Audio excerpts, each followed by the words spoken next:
when I think about Supreme Court decisions, with this, I think about Dred Scott. There is a reason that our government is designed the way that it is, and it is because it is designed to acknowledge the flawed human nature in our grand experiment of self-governance.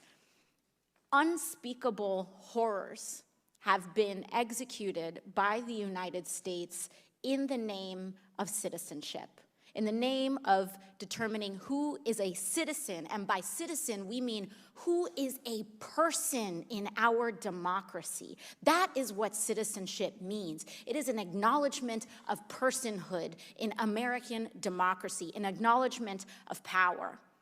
And when I think about Supreme Court decisions, with this, I think about Dred Scott.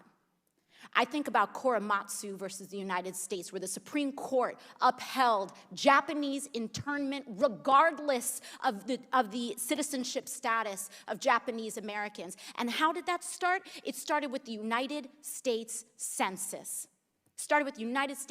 We have laws on the books saying that information from the census cannot be used in any other way, that it must be confidential. And what happened? When the federal government, the executive branch, the president of the United States, I don't care if he was a Democrat, I don't care if he was a Republican, it was wrong. And what he did, he asked for information, and the Census Bureau broke the law and divulged information on zip codes where Japanese Americans were concentrated. And that information was used to intern American citizens and non-American citizens alike. And the Supreme Court upheld that.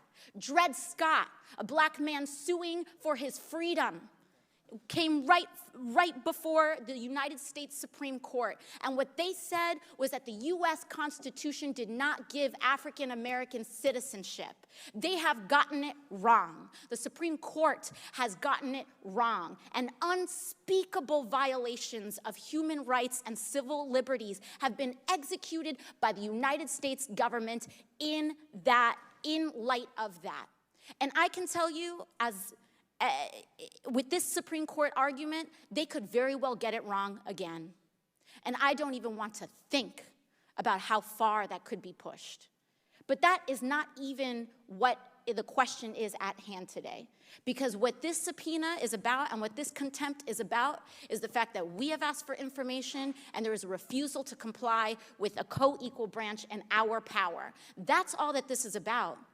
That's all that this is about. And so we have to execute our power and hold that power to account and vote on contempt. So the reason I do not want to support this amendment is because I don't want to muddy our waters. I want to make sure that we are laser focused, that we are effective, that we are efficient, that we don't add any bloat, and we do not confuse people as to why we are doing what we need to do. We are voting on contempt because we need to do our jobs and people are refusing to comply, and because we have given no choice, regardless of what's being held in front of the Supreme Court, regardless of what's happening in the executive branch, we need to do our job, and that is what this vote is about today. Gentlelady yield. Will the gentleman yield?